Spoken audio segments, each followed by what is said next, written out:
मामाजी माणिकचंद वाजपेयी जन्म शताब्दी समारोह के अवसर पर आज हम इस वेबिनार में जुड़े हैं।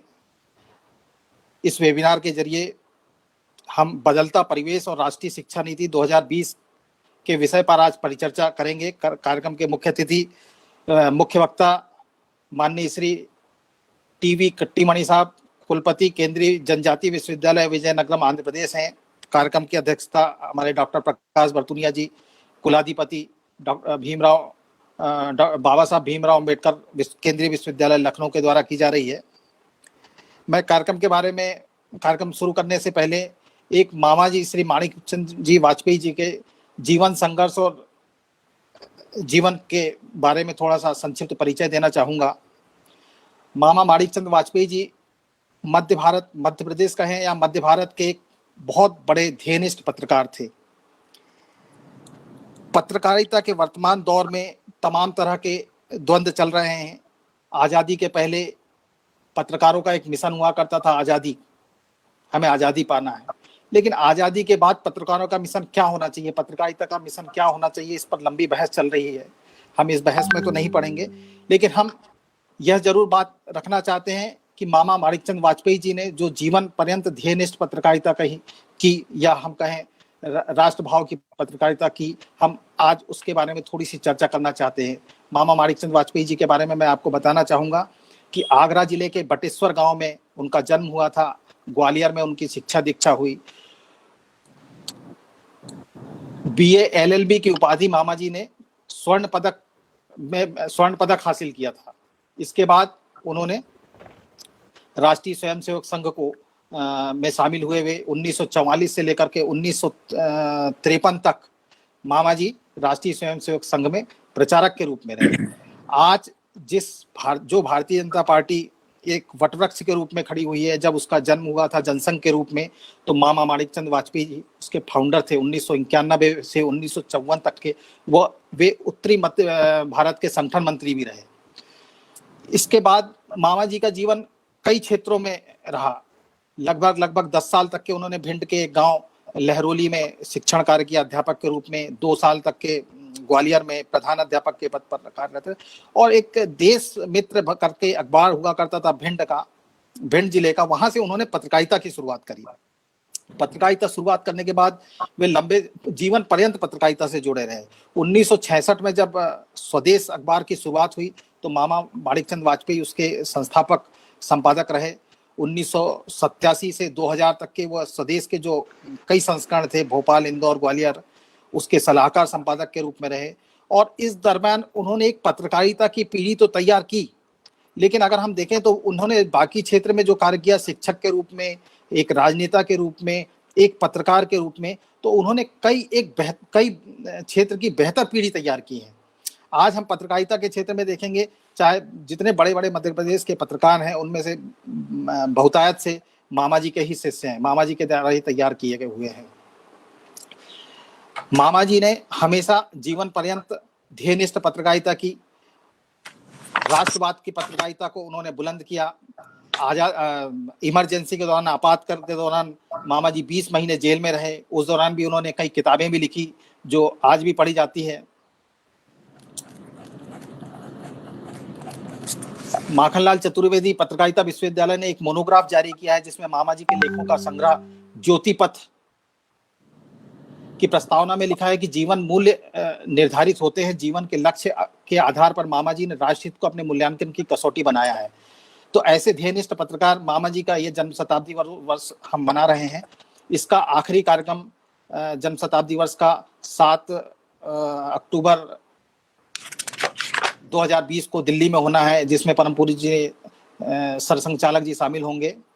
तो कार्यक्रम की शुरुआत में अब मैं बदलता परिवेश और राष्ट्रीय शिक्षा नीति 2020 के मुख्य वक्ता के रूप में प्रोफेसर टीवी कट्टीमणि जी को आमंत्रित करता हूं कि वे अपना उद्बोधन प्रारंभ करें। धन्यवाद भाई साहब, सबको प्रणाम। सभा की अध्यक्षता करने वाले मेरे हितैषी प्रोफेसर प्रकाश बर्तुनिया साहब, कुलाधिपति बाबा साहेब भीमराव अम्बेडकर सेंट्रल विश्वविद्यालय लखनऊ, भाई श्री धनंजय प्रताप सिंह जी, नरेंद्र भाई साहब, ओम जी भाई साहब, सभी भाई बंधुओं को, पत्रकार मित्रों को मैं प्रणाम करता हूं। सबको नर्मदे हर कहता हूं। स्वर्गीय मामाजी माणिकचंद वाजपेयी जी के जन्म शताब्दी वर्ष में मामाजी को, माणिकचंद वाजपेयी जी को केंद्र में रखकर बदलता परिवेश और राष्ट्रीय शिक्षा नीति 2020 पर ये जो वेबिनार चल रहा है, इस एक सुनिश्चित आयोजन के लिए मैं आप सभी को बहुत बहुत धन्यवाद देता हूं। विशेष रूप से भाई धनंजय प्रताप सिंह जी को, कई बार उन्होंने फोन किया, कई बार मैं नहीं मिला, फिर उन्होंने कहा कि आपको बात करनी है। मैं अपने आप को मध्य प्रदेश का मानता हूँ, मध्य प्रदेश अपना राज्य मानता हूँ। मध्य प्रदेश से जो भी इन्विटेशन आते हैं, मैं बहुत सहर्ष उनको स्वीकार करता हूँ। और राष्ट्रीय शिक्षा नीति 2020 मेरे लिए बहुत ही प्रिय विषय है, क्योंकि मध्य प्रदेश ने मुझे उस कमेटी का मेंबर होने का एक सौभाग्य मुझे प्रदान किया था।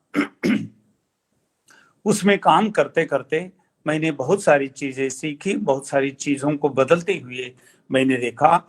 आज समय बहुत तीव्र गति से बदल रहा है, ये आपने सही चुन के रखा है। बदलता परिवेश, यस, परिवेश पहले 100 वर्ष में बदलता था, 50 वर्ष में बदलता था, आज परिवेश रोज बदलता है।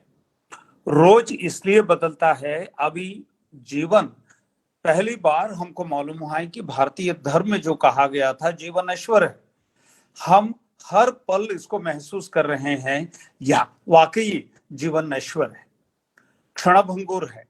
और साथ ही साथ जिस विषय को हम मानते थे जवानी परमानेंट है, अब मालूम हुआ कि वो परमानेंट नहीं है। ऐश्वर्य परमानेंट है, धन परमानेंट है, हमको मालूम हुआ है कि वो परमानेंट नहीं है। अधिकार परमानेंट है, वो अधिकार परमानेंट नहीं है। दिन परमानेंट हम मान रहे थे कि दिन परमानेंट नहीं है। हम मान रहे थे कि अंधेरा परमानेंट है, अंधेरा परमानेंट नहीं है। हम मान रहे थे कि टेक्नोलॉजी स्थायी है, अब वो अस्थायी हो गया। हम मान रहे थे कि डॉक्टर्स, देश के बड़े बड़े डॉक्टर्स, वो जैसे संजीवनी है। हमको मालूम हुआ है कि जो बड़े बड़े डॉक्टर्स भी कोरोना 19 के सामने नतमस्तक हो गए, वो अपने शस्त्र डाल दिए। और इतना ही नहीं, पूरी एक पीढ़ी दुनिया की, ये 19 और 20 में जो पीढ़ी पढ़ाई करती थी, पढ़ाई कर रही है, उनका अपने तमाम जीवन में ये एक बरस काला बरस रहेगा, ये एक बरस खाली बरस रहेगा, ये एक बरस, ये ईयर विथ नॉन टीचिंग, ये ईयर विथ जीरो टीचिंग, ये ईयर विथ जीरो लर्निंग होगा। परिवेश बदल रहा है। जिस भारत को हम पहले सोचते थे ये गंवारू है, जिस भारत के बारे में हम पहले सोचते थे इसका कोई मूल्य नहीं है, जिस जनजातियों की विशेषताओं को, जनजातियों की दवा दारू को हम सोचते थे कि नहीं नहीं, ये तो गांव के लोगों की ये पद्धति है, आचरण है, अब वो काढ़ा वापस मेन स्क्रीन पर आ गया। वो काढ़ा, वो तुलसी का रस, वो चाय की पत्ती, और वो दवा दारू जो आयुर्वेद से जुड़ा है, वो दवा दारू जो हमारे हर्ब से जुड़े हैं, जो जनजातियों के लोगों का आचरण में, उनके जीवन में जो जुड़े हैं, सिंपल खाना, सिंपल लिविंग, गांव में सुदूर रहना, भीड़ से दूर रहना, भीड़ से डरना, ये जनजातियों का स्वभाव है। मध्य भारत के जनजातियों का ये स्वभाव है, हमारे गांव के लोगों का स्वभाव है। हमको मालूम हुआ अब भोपाल के न्यू मार्केट में जाने से हम डरते हैं। पहले हम न्यू मार्केट में कैसे चले, हम कूद पड़ते थे, क्योंकि दिन में एक बार हमको न्यू मार्केट में जाना पड़ता था, घूमना पड़ता था, खाना पड़ता था, नमकीन खाना पड़ता था, और घूम करके हम घर जाते थे, तब हमको तसल्ली मिलती थी। अब समय आ गया, समय बदल गया, न्यू मार्केट का नाम देके ही लोग डरते हैं, न्यू मार्केट से लोग दूर भाग जाते हैं, भोपाल से लोग दूर जाते हैं, भीड़ से लोग दूर जाते हैं। और इतना ही नहीं, सिनेमा हॉल से लोग दूर जाते हैं। मॉल से लोग दूर जाते हैं, खाने पीने के अड्डे से लोग दूर जाते हैं।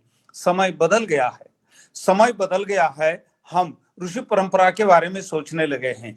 समय बदल गया है। हम नर्मदा मैया का जो मूल स्रोत है अमरकंटक, उसको लेकर हम बहुत ही गौरव रखने लगे हैं, प्यार रखने लगे हैं। आदिवासियों के जो जो पेड़ पौधों के प्रति जो अपार ज्ञान परंपरा है, उसके प्रति हम सजग हो गए हैं। हमको लग रहा है योग हमको बचा सकता है, हमको लग रहा है आयुर्वेद हमको बचा सकता है, हमको लग रहा है ये पहाड़ियां हमको बचा सकती हैं, हमको लग रहा है सुदूर गांव के शांत वातावरण हमको बचा सकता है, हमको लग रहा है हमारे बच्चे अंग्रेजी पढ़कर घुमक्कड़ हो गए, हमारे बच्चे अंग्रेजी पढ़कर वो विदेश चले गए, लेकिन हम यहाँ भोपाल में, हम यहाँ मध्य प्रदेश में, हम यहाँ शहडोल में, हम यहाँ रीवा में, हम यहाँ जबलपुर में अनाथ हो गए। हमको देखने वाले कोई नहीं है। हमने बच्चों को एजुकेशन दिया लेकिन ज्ञान नहीं दिया। हमने बच्चों को डिग्री दी लेकिन हमने जानकारी नहीं दी। हमने बच्चों को पैसा दिया, पैसा कमाने की कला दी, लेकिन हमने भारतीय परंपरा देने में हम असमर्थ रहे। हम असमर्थ रहे। भारत क्या होती है, भारत की कला क्या होती है, भारत की क्या परंपरा होती है, नर्मदा मैया नदी क्या होती है, बूढ़ी नर्मदा मैया क्या होती है, जो गोंड क्या होते हैं, जो अगरिया क्या होते हैं, गरीब लोग क्या होते हैं। गरीब लोग जिस तरह देश के साथ जुड़े हुए हैं। अब देखिए कोरोना 19 ये गरीब लोगों का रोग नहीं है। जो विदेश में रहते थे भारतीय लोग, जो विमान में रोज घूमते थे भारतीय लोग, वो लोग इस रोग को भारत के अंदर लाए। वास्तव में हम लोग गरीब लोगों का, हम लोग सामान्य लोगों का, हम लोग गांव में रहने वाले लोगों का, हम लोग भोपाल के सुदूर इलाकों में रहने का, घरों में रहने के हम लोगों ने इस रोग को प्रोत्साहन नहीं दिया। खैर वो लोग भी भारतीय हैं, तो हमको सोचने के लिए इस राष्ट्रीय शिक्षा नीति 2020 ने इस तरह का मौका दिया। भैया हमने बहुत सोच लिया। हमने अमेरिका देखा, हमने इंग्लैंड देखा, हमने ऑस्ट्रेलिया देखा, हमने इजराइल देखा। हमको अब भारत देखना है, हमको अपने गांवों को देखना है, हमको चाड़ा देखना है, सुदूर बैगा गांवों को देखना है, आयुर्वेद को खाना है। ये बड़ी बड़ी गोलियों को नहीं खानी है, हमको बड़ी बड़ी अस्पतालों को नहीं जाना है, हमको बॉटल बंद पानी नहीं पीना है। ये जो बहती नर्मदा मैया के पानी को सीधा लेकर हमको पीना है। हमको मास्क नहीं पहनना है। हमको अंग्रेजी पढ़ने की जरूरत उतनी नहीं है जितनी हमको बैगानी पढ़ने की जरूरत है। जैसे हमको गोंडी पढ़ने की जरूरत है, हमको हिंदी पढ़ने की जरूरत है, हमको अपनी मातृभाषा पढ़ने की जरूरत है, हमको छत्तीसगढ़ी पढ़ने की जरूरत है, हमको अपने तालाबों के बारे में जानने की जरूरत है, अपने नहर के बारे में जानने की जरूरत है, अपने कोदो कुटकी के बारे में, अपने शहद के बारे में, ये जो फॉरेस्ट माइनर प्रोडक्ट्स के बारे में, करंजिया के बारे में, करंजी के बारे में, अन्य पहाड़ी बीजों के बारे में, अपने कृषि उत्पादों के बारे में, अपने किसानों के बारे में हमको जानने की जरूरत है। अपने योग को हमको सीखने की जरूरत है, उसका प्रचार प्रसार करने की जरूरत है। अपने बच्चों को ये बताने की जरूरत है भैया योग में एक अद्भुत शक्ति है, योग में एक अद्भुत ताकत है, और योग में कोरोना से बचाने की ताकत है। हमारी आयुर्वेद में वो सब गुर है, वो सब दवा है जो अब तक दुनिया ने उस रोगों के बारे में जो अब तक सोचा नहीं है, हमारे आयुर्वेद ने, हमारे पतंजलि ने, हमारे गणित ने, हमारे सांख्य शास्त्र ने, हमारे वेदों ने, हमारे ऋषियों ने, हमारे मुनियों ने ये सब पहले सोचा था। ये वायरोलॉजी के बारे में हमारे ऋषि मुनियों ने पहले ही सोच के रखा था। इसका जिक्र हमारे वायरोलॉजी में है।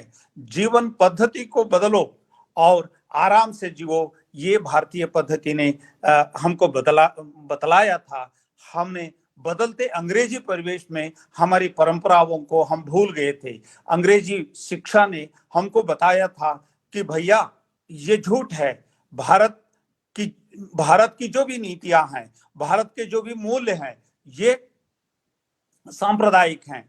ये सब संप्रदाय से, कुरीतियों से जुड़ा हुआ है, ये सब उन लोगों ने कहा था, जो गलत है। अब हमको मालूम हो गया, अंग्रेजों ने हमको गलत शिक्षा दी, अंग्रेजों ने हमको अपनी संस्कृति से तिरस्कार से देखने की नजरिया दिया, जो बिल्कुल गलत है, हमको मालूम हुआ। हालांकि हमको पहले अपने माँ बाप के प्रति, अपने अपने घर के प्रति, अपने गांव के प्रति, अपने धर्म के प्रति, अपने संप्रदाय के प्रति, अपने नदी के प्रति, अपने पोखरों के प्रति, अपने तालाबों के प्रति, अपनी नर्मदा मैया के प्रति, अपने गोदावरी मैया के प्रति, अपने पहाड़ों के प्रति, अपने जंगलों के प्रति, अपने जनजातियों के प्रति हमको जो ज्ञान हम रखते हैं वो बहुत कम है। हम अंग्रेजों के बारे में बहुत ज्ञान रखते हैं, अमेरिका के बारे में बहुत ज्ञान रखते हैं, डॉलर कैसे कमाना है हम ज्ञान रखते हैं, लेकिन कैसे संतुष्ट जीवन बिताना है वो ज्ञान हम नहीं रखते। हम बड़े बड़े महल तैयार करने का ज्ञान रखते हैं, लेकिन प्यार से रहने का ज्ञान हमारे पास नहीं है। हम करोड़ों करोड़ों रुपए कमाकर परदेशी बैंकों में रखने की कला हम रखते हैं, लेकिन पैसे के बगैर कैसे जी सकते हैं, जो बैगा लोगों की जो जीवन कला है उससे हम सुदूर हैं। अब हमको मालूम हुआ 1500 करोड़ का एक आदमी कोरोना से मरता है, खाली हाथ वो शमशान जाता है, उनको दफनाने के लिए उनके रिश्तेदार कोई आसपास नहीं होते। हमको मालूम हुआ ये हजारों हजारों करोड़ों करोड़ों रुपये हमारे काम के नहीं हैं, लेकिन हमारे काम के हैं हमारे पुण्य, हमारे काम के हैं हमारे विश्वास, हमारे काम के हैं हमारी सेहत, हमारे काम के हैं कोदो, हमारे काम के हैं कुटकी, हमारे काम के हैं योग, हमारे काम के हैं भारतीय विश्वास, हमारे काम के हैं हमारे माँ बाप, हमारे काम के हैं भाई भतीजावाद, हमारे काम के हैं अपने भाई, हमारे बंधु, अपने शिष्य, अपने गुरु, अपने भाई बंधु, आसपास रहने वाले, अपने गांव के लोग, अपने शहर के लोग, अपने राज्य के लोग, अपने देश के लोग, अपने मूल्य, साथ रहने का जो जीवन मूल्य है, ये ज्वाइंट फैमिली सिस्टम है भारत की, ये साथ रहने का, साथ खाने का, साथ मजाक करने का, साथ हंसने का, साथ रोने का जो भारतीय विश्वास है, भारतीय मूल्य है, इन्होंने इस बदलते परिवेश में हमको सिखाया कि आप राष्ट्रीय शिक्षा नीति 2020 को अपनावो, मातृभाषा में शिक्षा पावो, हिंदी भाषा में शिक्षा पावो 6वीं कक्षा तक, गोंडी में शिक्षा पावो 6वीं कक्षा तक, अगरिया भाषा में शिक्षा पावो, बैगानी में शिक्षा पावो, अन्य भारत जो स्थानीय भाषाएं हैं उनमें शिक्षा पावो, और शिक्षा पाते पाते अपने हैबिटेट को, अपने आसपास की जिंदगी को समझो, अपने कुम्हारों के बारे में समझो, अपने अगरिया के बारे में समझो, अपने गोल्डस्मिथ के बारे में, सुनार के बारे में समझो, और अपनी मिट्टी के बर्तनों के बारे में समझो, जो हमको जीवन की कला सिखाते हैं। हमको अपने संगीत के बारे में सीखने की जरूरत है, अपने कलाओं के बारे में सीखने की जरूरत है, गोंडी चित्रकला के बारे में सीखने की जरूरत है, जनगण श्याम कौन है यह हमको सीखने की जरूरत है, पाटनगढ़ क्या है पहली बार हमको समझने की जरूरत है, जंगल क्या है यह हमको समझने की जरूरत है। राष्ट्रीय शिक्षा नीति ने यह प्रतिपादन किया, भारतीय शिक्षा में भारत को भरो, हमारे बच्चों को भारत को समझना है, भारतीय समाज को समझना है, भारतीय वृत्तियों को समझना है, आर्ट को समझना है। ज्ञान और काम साथ साथ जाना चाहिए, नॉलेज एंड वर्क।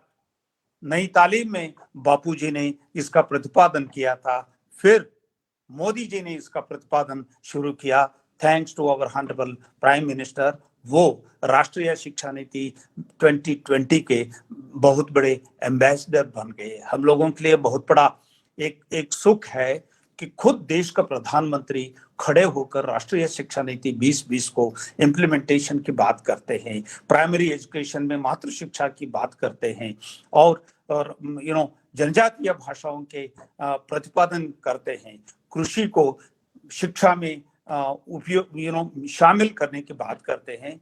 परिवेश बदल गया है, हमको शिक्षा को बदलने की जरूरत है। हमको बदलते हुए शिक्षा को अपनाकर बदलते परिवेश में अपने युवाओं को, अपने बच्चों को तैयार करने की जरूरत है। इसलिए तैयार करने की जरूरत है, समय अब अनप्रेडिक्टेबल है, बदलता जाता है। इस बदलते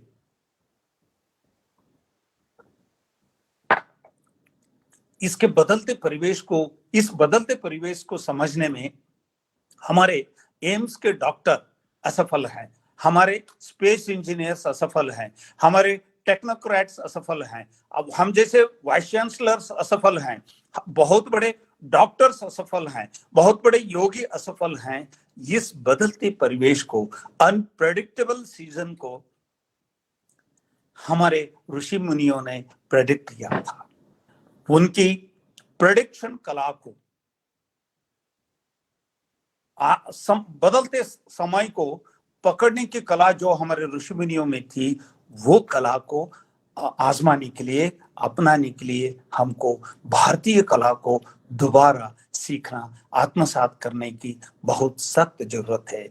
ये राष्ट्रीय शिक्षा नीति का प्रतिपादन है।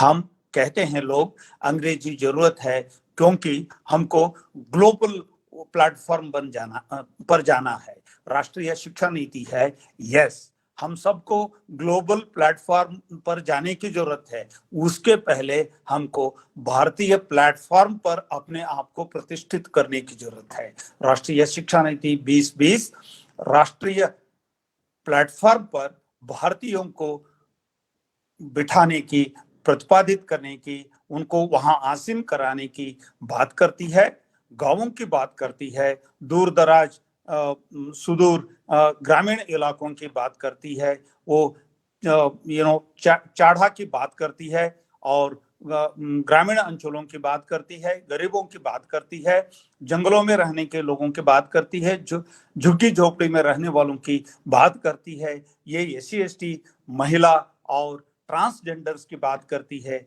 इक्विटी एंड इंक्लूजन की बात NEP 2020 करती है। NEP 2020 महिलाओं को उनका हक देने की बात करती है।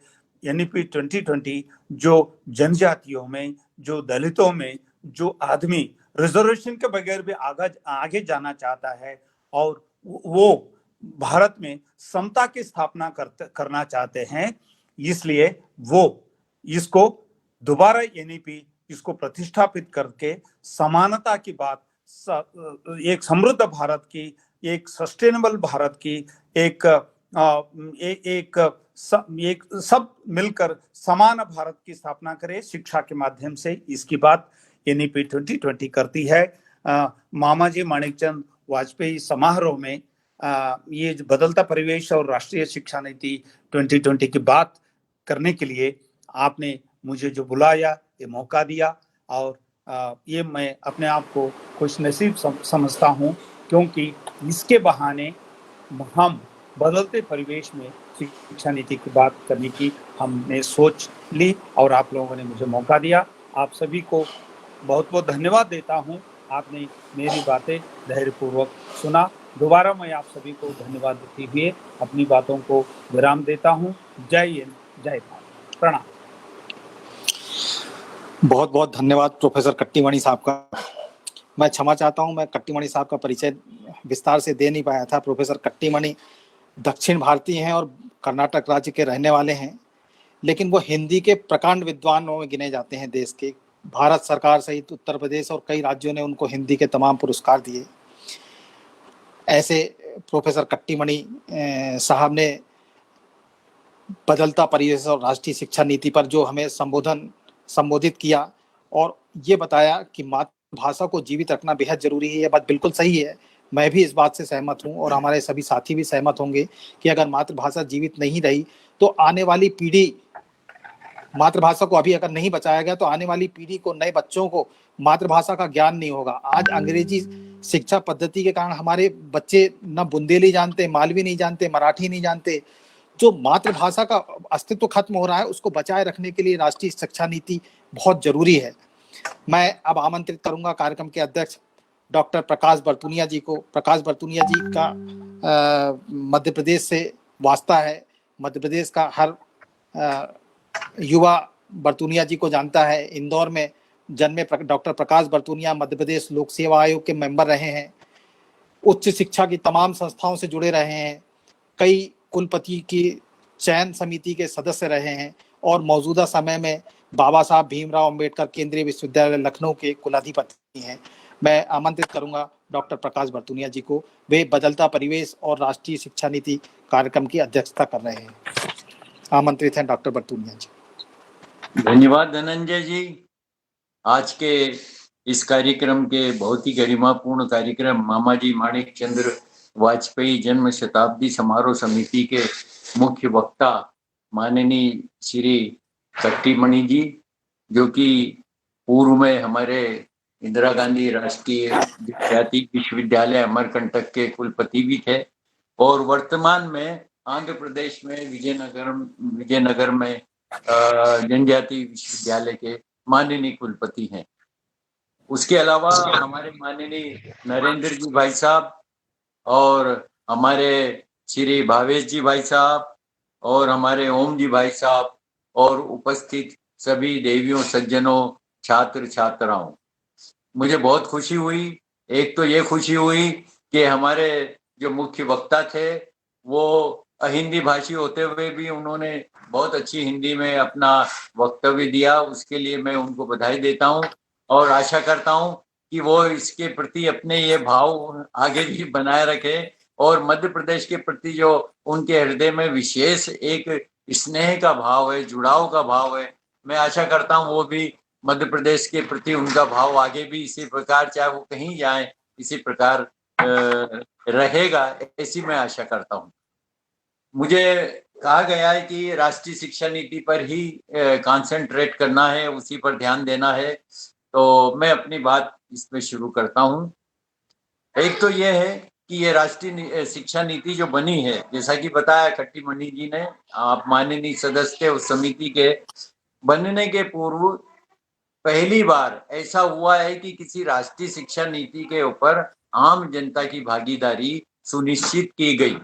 लगभग 2.5 लाख लोगों से ज्यादा लोगों के इसमें सुझाव, मत, अभिमत सम्मिलित किए गए और पूरे देश में अनेक गोष्ठियां, संगोष्ठियां, सेमिनार, वर्कशॉप और वर्ग प्रशिक्षण वर्ग आदि ये सब इनका आयोजन किया गया और अनेक चिंतन मनन, अनेक अध्ययन के बाद ये जो हमारी राष्ट्रीय शिक्षा नीति 29 जुलाई को 2020 जो जिसको नेशनल एजुकेशन पॉलिसी 2020 कहते हैं, एक नवनीत के रूप में हमारे सम्मुख यहाँ पर आई और भारत सरकार ने इसको घोषित की। तो इस प्रकार से काफी इसमें पहली बार ऐसा लगा कि इसमें एक प्रख्यात शिक्षाविद से लेके एक आम आदमी तक का इसमें अभिमत, इसमें उनके सुझाव सम्मिलित हैं और जो अनेक गोष्ठियां, कार्यक्रम और जो संगोष्ठियां, सेमिनार, वर्कशॉप हुए, उनके बहुत सारे निर्णय, निष्कर्ष और भी मत, अभिमत, सुझाव, ये सब इसमें सम्मिलित है। तो इसका उद्देश्य ये था कि इसमें अधिक से अधिक जन भागीदारी हो और उस उद्देश्य में ये राष्ट्रीय शिक्षा नीति सफल रही है। इसमें हमारे जो मानदंड थे, हमारे जो भारतीय संस्कृति के प्रतिमान थे, उनके ऊपर बहुत पूरी तरीके से ध्यान दिया गया। पहली बात तो ये कि शुरू में ही इसमें ये लिख दिया गया कि इसकी आत्मा भारतीय संस्कृति है। हम अपने विचारों से भारतीय हों, हम अपने कार्यों से भारतीय हों और हम अपनी बौद्धिकता से भारतीय हों, ये इसका केंद्र है हमारी जो नई शिक्षा नीति है। इससे पहले भी शिक्षा नीति आई और लगभग ये 34 वर्षों के बाद ये हमारी शिक्षा नीति यहाँ आई है और इसके जारी होने के बाद लगभग 8-10 देशों ने रिक्वेस्ट की है, अनुरोध किया कि हमारे लिए भी इस प्रकार की शिक्षा नीति में हमें आप सहयोग करें। और ये पूरी जो 21वीं सदी है विश्व की, उसकी पहली शिक्षा नीति है।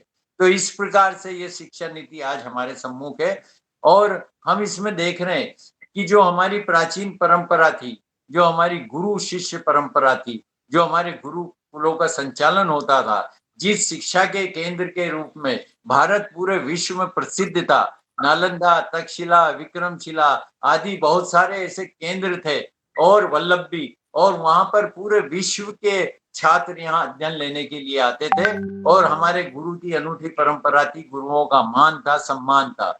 मध्यकाल में भी हमारे जो कबीर थे, उन्होंने, उनका एक बहुत प्रचलित दोहा है, गुरु गोविंद दोऊ खड़े, काके लागू पाँव, बलिहारी गुरु आपने, गोविंद दियो बताए।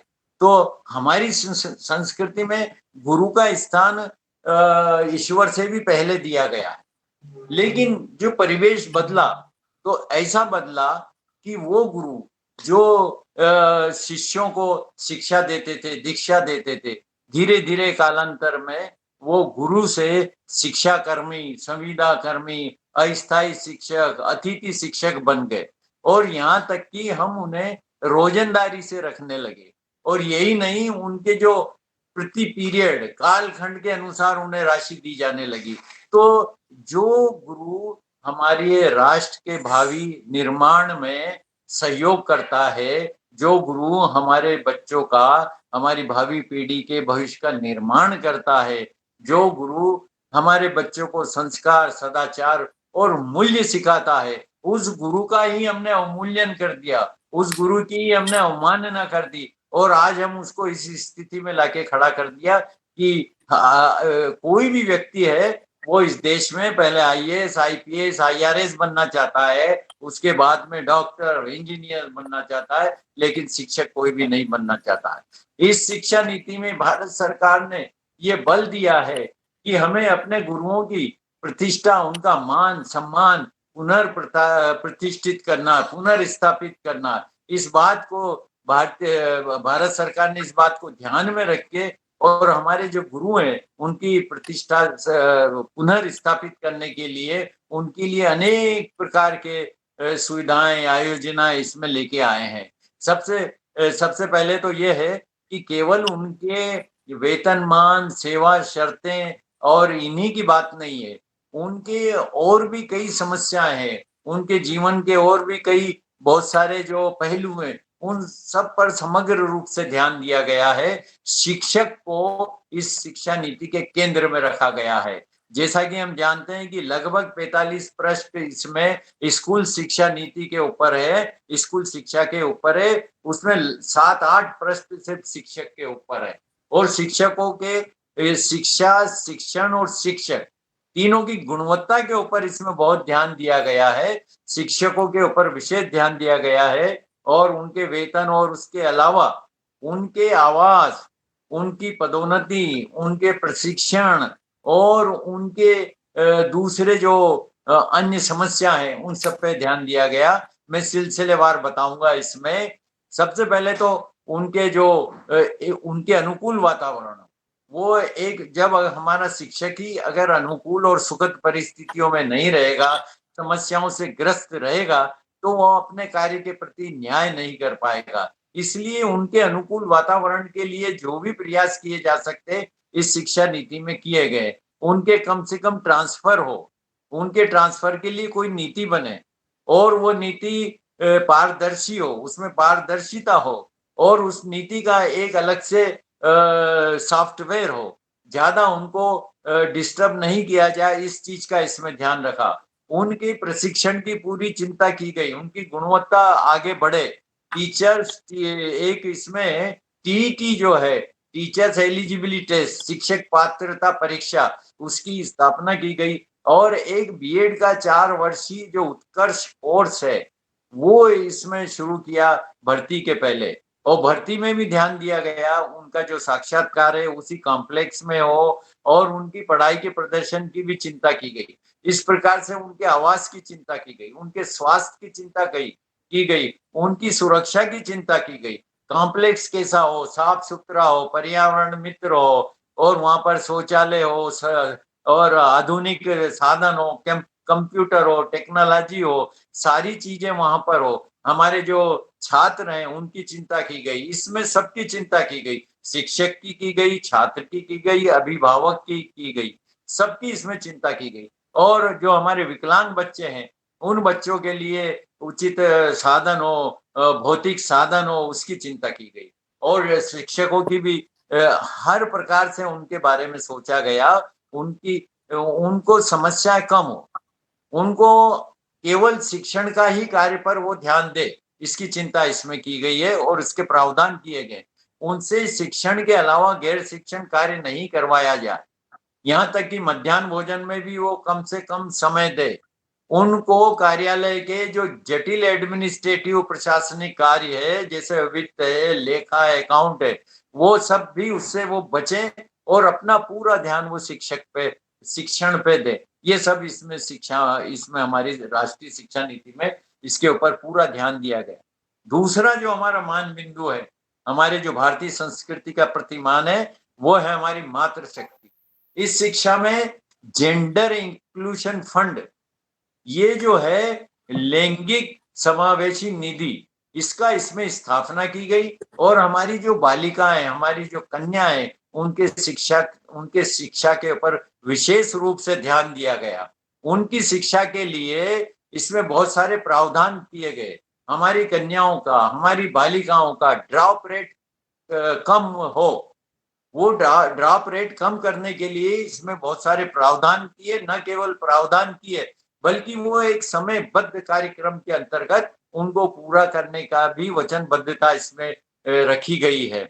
वैसे ही हमारी कन्याएं, हमारी बालिकाएं, उनका जो GER है, जो ग्रास इनरोलमेंट रेशियो है, जो हमारा सकल नामांकन अनुपात है, उसको बढ़ाने का इसमें पूरी कोशिश की गई। उसमें भी समयबद्धता के साथ हमारे लक्ष्य निर्धारित किए गए। स्कूल शिक्षा के लिए 100% का लक्ष्य रखा गया 2035 तक, और कॉलेज शिक्षा जो महाविद्यालयीन शिक्षा है, उसका 50% का लक्ष्य 2035 तक का रखा गया। इस प्रकार से मातृशक्ति की इसमें चिंता की गई और हमारी बालिकाओं के लिए, हमारी कन्याओं की शिक्षाओं के लिए अलग से मेरिट स्कॉलरशिप, अलग से स्कॉलरशिप पोर्टल और आर्थिक सहायता की उसमें सहायता करने के इसमें प्रावधान रखे गए। उसी प्रकार से जो तीसरा महत्वपूर्ण, एक बहुत ही अच्छा जो बिंदु है, वो ये है कि ये सेज की स्थापना, सेज जो है आजादी के पहली बार, स्वतंत्रता के पहली बार शिक्षा जगत में सेज का परिचय हुआ। सेज स्पेशल एजुकेशन जोन, हम 20-25 सालों से सेज का नाम सिर्फ स्पेशल इकोनॉमिक जोन के रूप में सुनते आए थे, विशेष आर्थिक क्षेत्र के रूप में सुनते आए थे, और वो क्षेत्र सिर्फ व्यापार, व्यवसाय, उद्योग और आयात निर्यात से संबंधित था केवल। लेकिन उसको शिक्षा जगत में लेके आए, और ये जो सेज है, स्पेशल एजुकेशन जोन है, इनका निर्माण वहां होगा जो शिक्षा की तकनीकी उच्च शिक्षा की संस्थाओं के निर्माण से वंचित क्षेत्र रह गए थे, जहां उच्चतम शिक्षा की व्यवस्था नहीं हुई, जहां उच्चतर जो तकनीकी शिक्षा की संस्थाओं की स्थापना नहीं हुई, जो क्षेत्र पिछड़ गए थे, उन क्षेत्रों में सेज की स्थापना करने का इसमें प्रावधान किया गया। और इन क्षेत्रों में विशेष रूप से पिछड़ा वर्ग की चिंता ज्यादा की गई। और पिछड़ा वर्ग केवल अन्य पिछड़ा वर्ग नहीं है, पिछड़ा वर्ग में अनुसूचित जाति, अनुसूचित जनजाति, अन्य पिछड़ा वर्ग, और जो हमारा ACDG है, जिसको बोलते सोशो इकोनॉमिक डिसएडवांटेज ग्रुप, जो सामाजिक आर्थिक रूप से वंचित समूह है, उसकी इसमें चिंता की गई, उनको इसमें ज्यादा फायदा पहुंचाने की इसमें चिंता की गई। इस प्रकार से बहुत सारे प्रावधान इसमें किए गए हैं। ये सेज की भी एक अद्भुत कल्पना है, और इसका असर होगा हमारा जो पिछड़ा क्षेत्र है, जो ग्रामीण क्षेत्र है, उसमें उसका विकास जरूर होगा। इसके अलावा हमारी जो नई शिक्षा नीति है, उसमें बहुत सारे प्रावधान किए गए हैं। आप देखेंगे कि डिजिटल एजुकेशन, ऑनलाइन एजुकेशन, व्यावसायिक शिक्षा, जीवन पर्यंत शिक्षा, प्रौढ़ शिक्षा, और बहुत सारे जो अन्य शिक्षा के क्षेत्र है, उन सब में शिक्षा की पहुंच हो, ये व्यवस्था इसमें की गई है। बहुत सारी इसमें व्यवस्था और भी की गई है, अन्य कई तरीके की इसमें व्यवस्था की गई है। तो इस प्रकार से ये जो हमारी शिक्षा नीति सरकार ने बनाई है, ये बहुत सोच समझ के और तमाम बहुत विचार मनन मंथन उसके पश्चात में बनाई गई है। अब प्रश्न यही है, इसको क्रियान्वित करने का प्रश्न है। जो हमारा श्रम, जो देश की इच्छा शक्ति, जो देश का प्रयास, जो देश का उद्यम इसको बनाने में लगा है, उससे भी अधिक श्रम, उससे भी अधिक प्रयास, उससे भी अधिक उद्यम और उससे भी अधिक इच्छा शक्ति इसके क्रियान्वयन में चाहिए। नहीं तो ये अपूर्ण नीति रहेगी। इसलिए सरकार ने इसके क्रियान्वयन के लिए 2040 तक का समयबद्ध प्रोग्राम बनाया है और हम सबको, हमारा ये कर्तव्य है कि हम सब इसके क्रियान्वयन में अपनी ओर से पूरा योगदान दें और इसके क्रियान्वयन को लागू करवाने में जो सुझाव और ये दिए जाते हैं वो हम दें। अभी इसके देश में जिस प्रकार से इसके निर्माण के लिए वातावरण बना था, उसी प्रकार से इसके क्रियान्वयन के लिए भी देश में जन जागरण किया जा रहा है। अभी आपने देखा होगा विद्या भारती का एक ऐप पूरे देश में लॉन्च हुआ था, उसका नाम था माय NEP कंपटीशन।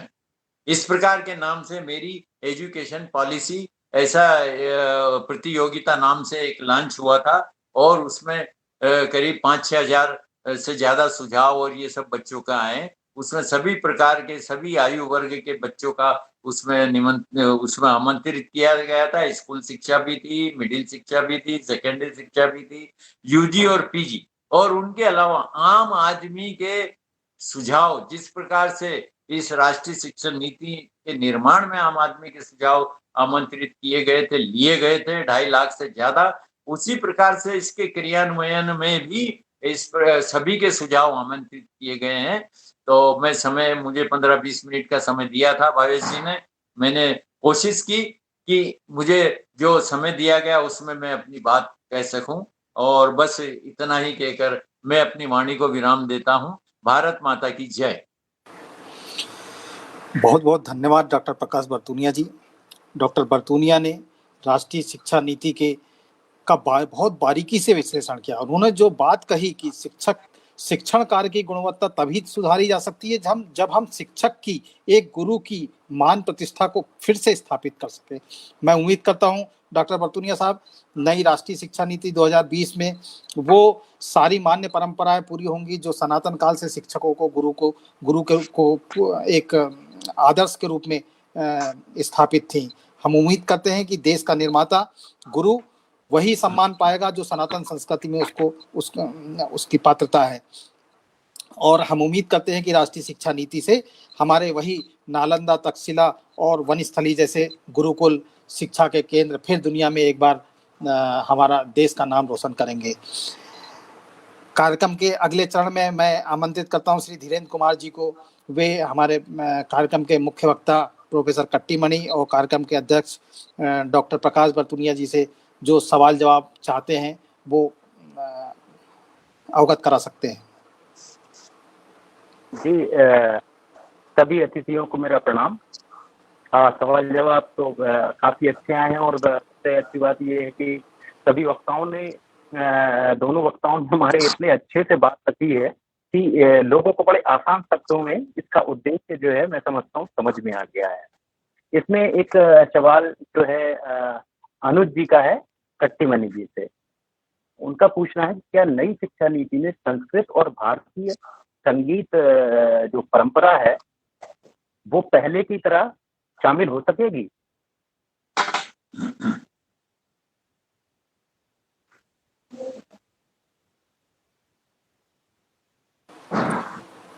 आवाज आ रही है मेरी? धीरेन्द्र जी, आपका सवाल, अनुज शर्मा जी ने सवाल किनसे किया है? कट्टीमणि जी। मुझे लगता है कट्टीमणि साहब सुन नहीं पा रहे हैं या माइक ऑफ है। मैं चाहूंगा कि डॉक्टर प्रकाश बरतुनिया जी इस सवाल का जवाब दे सकते हैं। इसमें ऐसा है अनुज जी कि बहुत सारे प्रावधान किए गए, और जो कॉम्प्लेक्स है उसमें कला, साहित्य, संगीत इसका प्रावधान किया गया है। और दूसरा इसमें जो समावेशी, जो हम समय की समावेशी, सर्वस्पर्शी, ये जो हम शब्द इसके लिए उपयोग करते हैं वो इसलिए है कि जहाँ जो पाठशालाएं होंगी, स्कूल होंगे, जो भी जहाँ होंगे, वहाँ के जो आसपास का समाज है, उन समाज में जो विशेषज्ञ हैं, उन समाज में जो खेल कूद के, संगीत के, कला के विशेषज्ञ हैं, या उन समाज में जो अनुभवी लोग हैं, या वहाँ के जो हमारे समाज में सेवा भावी या कुछ समाज के, देश के लिए कुछ कर गुजरने की भावना रखने वाले लोग हैं, उनका सहयोग लेने का भी पहली बार शिक्षा जगत में इसमें प्रावधान किया गया है। तो इसमें लगभग हिंदी में 60 से 67 पृष्ठों में भाषा और संस्कृति और कला, इन सब के, और खेलकूद, इन सब के बारे में उसमें उल्लेख किया गया। तो इसमें पर्याप्त रूप से इसकी चिंता की गई है, कला की चिंता की गई है, संगीत की चिंता की गई है और खेल कूद की भी चिंता की गई है। जो कॉम्प्लेक्स होंगे, उन कॉम्प्लेक्स में खेल कूद, संगीत, शिक्षा, चित्रकला, इन सब का प्रावधान रहेगा।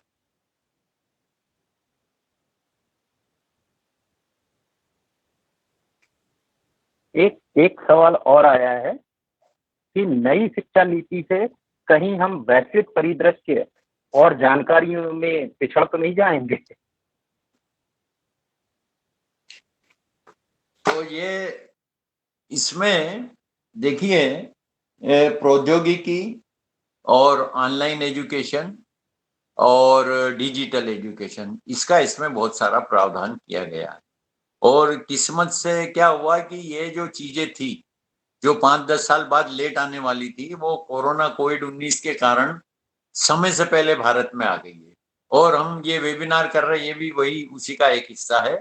तो इसमें ये पिछड़ने की बात तो इसलिए नहीं है कि सरकार ने इसमें ऑनलाइन एजुकेशन का बहुत प्रावधान रखा गया है। उसके अलावा ये जो वाईफाई है और जो हमारे जो स्टेशन है, जो हमारे इंफ्रास्ट्रक्चर है, हमारी जो बुनियादी जो सुविधाएं, उनको बढ़ाने का और डिजिटल एजुकेशन के लिए जन जागरण करने का, ये सब प्रावधान इसमें किया गया है। तो प्रौद्योगिकी की दृष्टि से, आधुनिकीकरण की दृष्टि से, ऑनलाइन एजुकेशन, डिजिटल एजुकेशन की दृष्टि से सारी चीजें इसमें है।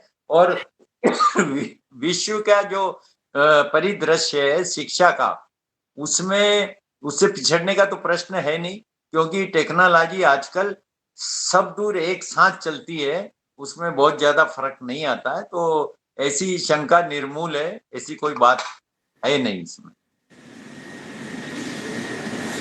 अब हमारे बीच में कट्टी मणि जी भी आ गए हैं, तो उनसे भी अगर कोई प्रश्न हो तो उनसे क्या कट्टी मणि जी से ये सवाल है जी कि भारत की प्राचीन ज्ञान परंपरा जिसमें कई ग्रंथ शामिल हैं, नई शिक्षा नीति में इनका कितना समावेश है? उनको बहुत सुंदर प्रश्न। नहीं, बहुत सुंदर प्रश्न भाई साहब। मैंने वो बात अपने प्रेजेंटेशन में बात कही भी है। पंचतंत्र में ज्ञान की बहुत बड़ी परंपरा है, हमारे वेदों में ज्ञान की बहुत बड़ी परंपरा है, हमारे संतवाणी में बहुत बड़ी ज्ञान परंपरा है। इन ग्रंथों को डिकोड करने की जरूरत है, इन ग्रंथों का उपयोग करने की जरूरत है। इतना ही नहीं, हमारी संस्कृत ज्ञान परंपराओं को आगे बढ़ाने की जरूरत है। उसके लिए वहाँ मार्गदर्शक सूत्र दिए गए हैं एनईपी में कि संस्कृत को सेंटर में रखकर संस्कृत में निहित या पहाड़ी भाषाओं में, जनजाति भाषाओं में निहित ज्ञान परंपरा को हमको आगे बढ़ाना है। वास्तव में इन ग्रंथों में निहित ज्ञान परंपरा को दोबारा विज्ञान की कसौटी में, विज्ञान की भाषा में, विज्ञान की रसायनी में, मतलब फिजिक्स में, केमिस्ट्री में, लैब्स में इसको हमारे विज्ञान, हमारे साहित्यकार, हमारे विज्ञानी लोग, हमारे रिसर्चर्स प्रूव करें और दुनिया को बताए, हमारे देश के लोगों को बताए कि ये प्रूव्ड ज्ञान परंपरा है, ये प्रूव्ड साइंटिफिक परंपरा है और इसका उपयोग हमको करना चाहिए। धन्यवाद भाई साहब। हाँ भाई साहब। जी सर। मैं छत्रवीर सिंह भोपाल से। जी राठौर साहब बताइए। हाँ जी भाई साहब, नमस्कार। नमस्कार। सभी को सादर नमस्कार। जी। बड़ा ही प्रेरणादायी और तथ्यात्मक उद्बोधन रहा। और हमारे माननीय डॉक्टर बरतुनिया जी, कुलाल सचिव भाई साहब तो प्रायः कई कार्यक्रमों में इस विषय को ले भी चुके हैं, बड़ा सांगोपांग लिया। स्कूल शिक्षा का हो, प्राथमिक स्तर का हो। फिरते विश्वकोश हैं। जी जी जी और आपका भी बहुत अच्छा पाथेरा शिक्षा नीति को लेकर। भाई साहब, एक जिज्ञासा थी जी कि अनेक विमर्श हुए, संगोष्ठियां हुई, हमारे संगठन के माध्यम से भी कई वर्गों में आना जाना और विचार रखने का अवसर मिला। जैसा कि भाई साहब ने कहा था, बरतुनिया जी ने, लगभग 2.5 लाख से अधिक लोगों का विचार इसमें सम्मिलित हुआ है। इतना बड़ा विमर्श कभी भी किसी शिक्षा नीति को लेके या किसी विषय को लेके नहीं हुआ है। किसी देश में नहीं हुआ है भाई साहब, किसी देश में नहीं हुआ है। देश में नहीं हुआ। एक जिज्ञासा है भाई साहब कि भारतवर्ष को हम लोग, भारत एक कृषि प्रधान देश है जी। भारत जो है गांव का देश है। हाँ। अब वो स्थिति नहीं रही, गांव भी शहर में परिवर्तित हो रहे हैं और 80% जनता जो है वो गांव में रहती है। तो जो कृषि यहाँ का आधार है, उस एग्रीकल्चर एजुकेशन को लेके, एग्रीकल्चर अनुसंधान को लेके, कृषि अनुसंधान को लेके इस नई शिक्षा नीति में हायर एजुकेशन लेवल पे और स्कूल एजुकेशन लेवल पे, पहले हम लोग भी पढ़ते थे, हम लोगों को ध्यान होगा 8वीं तक कृषि एक विषय रहता था, एग्रीकल्चर का। तो इस शिक्षा नीति में इसको क्या विशेष ध्यान नहीं दिया गया है? नहीं, क्योंकि जब कृषि होगा तो फिर गाय गोबर ये आएगा बच्चे के, तो वो गोबर को फिर गौमूत्र को, गाय के गोबर को वो जो है पंचामृत के रूप में लेगा, पंचगव्य के रूप में लेगा, ना कि वो ये कहेगा कि ये तो गाय का गू है। इस टाइप से ये कृषि शिक्षा को के बारे में थोड़ा क्या विचार है? जी भाई साहब, मैंने ये बात बताई, आपने सब कुछ बता दिया, मुझे क्या बताना है? नहीं भाई साहब, थोड़ा आपका मार्गदर्शन चाहिए। मुझे जो बताना है, नीति में जो बताई गई है, हमारे प्रधानमंत्री जी ने जो बात रखी है, आपने वो सब बता दी है।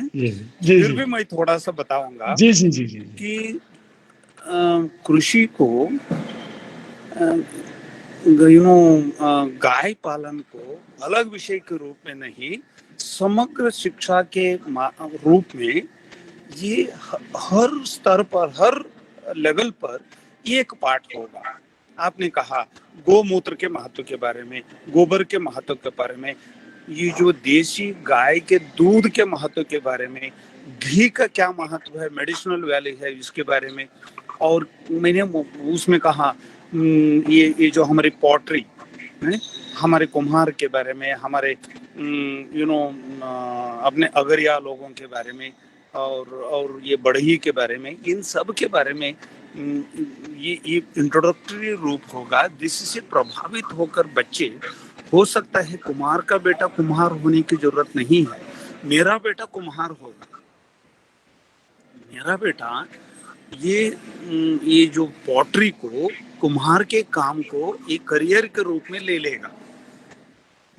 आपका बेटा हो सकता है, आपका पोता हो सकता है, वो कारपेंटरी को एक इंजीनियर के रूप में ले लेगा। इस तरह की ये परिवेश भारत का पूरा बदल जाएगा और इससे कृषि अपने आप केंद्र में आ जाएगा।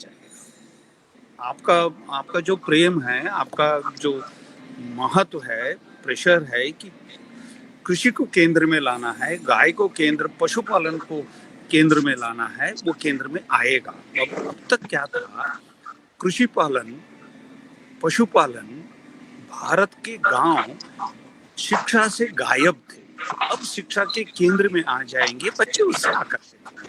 नमस्कार जी, बहुत बहुत धन्यवाद।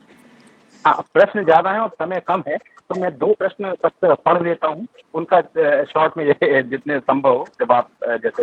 अंजलि राय जी हैं, उनका एक सवाल है कि ऑनलाइन शिक्षा, नई शिक्षा नीति में ऑनलाइन शिक्षा को बढ़ावा दिया गया है, लेकिन मध्य प्रदेश की बात करें तो 44,000 स्कूलों में बिजली कनेक्शन नहीं है, फिर यह कैसे संभव हो पाएगा? एक प्रश्न। दूसरा प्रश्न वंदना जी का है कि जैसा प्रकाश बरसुनिया जी ने हालांकि टीचर्स के मामले में काफी कुछ बोल दिया है, लेकिन उनको थोड़ा कंफ्यूजन है, इसलिए ये सवाल है टीचर्स के क्या प्रोविजन रखा गया है, जबकि देखा जाए प्राइवेट टीचर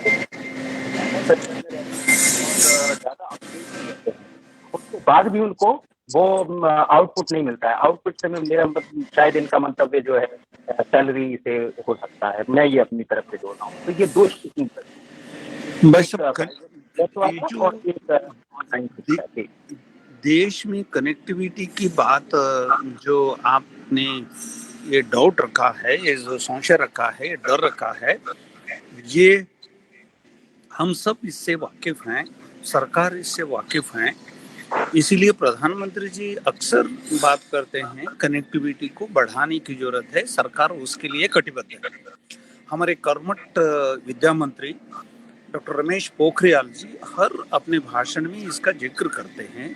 सरकार ये जो 115 जो पिछड़े हुए जिले हैं देश में जहां कनेक्टिविटी की प्रॉब्लम है, एस्पिरेशनल डिस्ट्रिक्ट्स की बात जो कही गई है, जहां प्राथमिक शिक्षा बहुत निचले स्तर पर है, लड़कियों की शिक्षा, बच्चियों की स्थिति बहुत अच्छी नहीं है, वहां स्पेशल तरीके से ये काम होगा। और जहां तक हो सके प्राथमिक शिक्षा में ये ऑनलाइन शिक्षा की बात बहुत कम की जाएगी। ये हायर एजुकेशन की बात में उसको जोड़ा जाएगा। हालांकि हमको थोड़ा सा वेट करना पड़ेगा, एक बार गाइडलाइंस आने के बाद everything is under the amendable situation. तो स्थिति को देखते हुए अब इतना बड़ा देश 100 करोड़ से भी ज्यादा आबादी, इतने सारे राज्य, इतनी सारी भाषाएं, भाषाओं में बोलियां, इन सब में शिक्षा देना केवल मोदी जैसे प्रधानमंत्री ही इसको संभाल सकते हैं। रमेश पोखरियाल जी जैसे जो बोलते हैं ना 10 छाती वाले मंत्री ही इसको संभाल सकते हैं।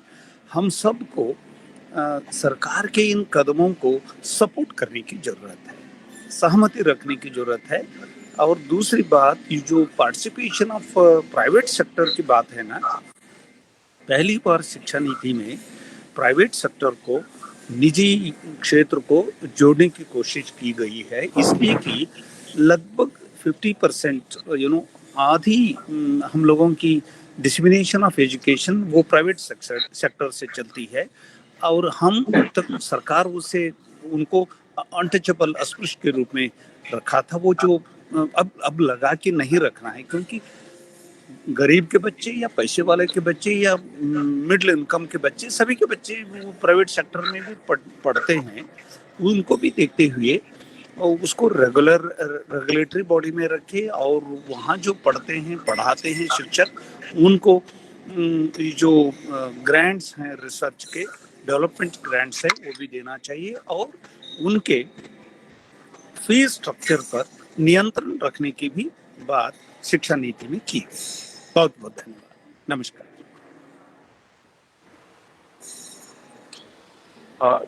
समय तो हो गया है, प्रश्न ज्यादा है लेकिन अब ज्यादा नहीं ले पाऊंगा क्योंकि समय हो गया है।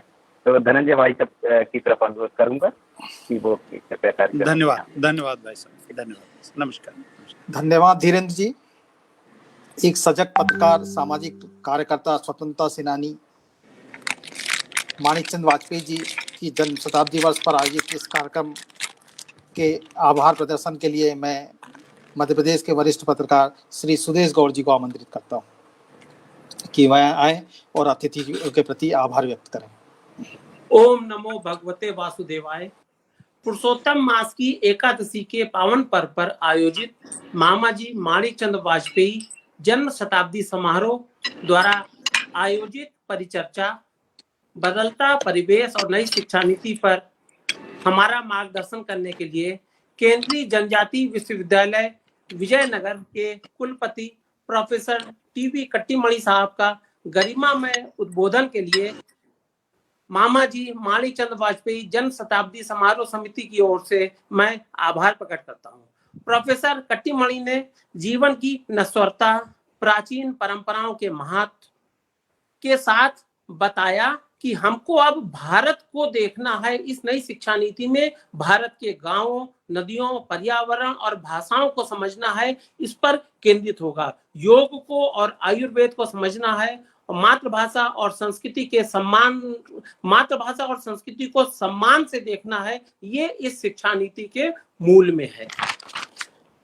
आज के कार्यक्रम की गरिमामय अध्यक्षता के लिए बाबा साहब भीमराव अंबेडकर विश्वविद्यालय लखनऊ के कुलाधिपति डॉक्टर प्रकाश बरतूनिया साहब का कोटि कोटि आभार।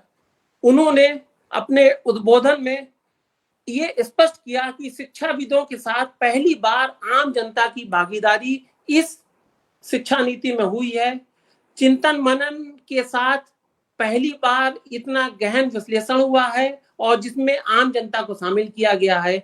इस शिक्षा नीति ने भारत का विदेश में मान बढ़ाया है, गुरुओं के मान बढ़ाने के लिए कटिबद्ध है, लैंगिक समावेश का विशेष प्रावधान किया गया है। ये जो कुछ चीजें हैं जो इस शिक्षा नीति को विशेष बनाती हैं। तो प्रोफेसर बरतूनिया साहब और प्रोफेसर कट्टीमणि और डॉक्टर बरतूनिया साहब का आभार प्रकट करते हुए मैं आज के कार्यक्रम में सोशल मीडिया के अनेक माध्यमों से जुड़े देश व प्रदेश के विभिन्न पत्रकार बंधुओं, शिक्षा जगत से जुड़ी विभूतियां, कार्यक्रम को सफल बनाने के लिए सभी सम्मानित सहभागियों का हृदय की गहराइयों से आभार प्रकट करता हूं। आशा है आपका मार्गदर्शन हमेशा की तरह हमें आगे भी मिलता रहेगा। मामा जी को सादर नमन, उनको याद करते हुए आप सभी को सादर नमन। ओम नमो भगवते वासुदेवाय। धन्यवाद। धन्यवाद सभी का।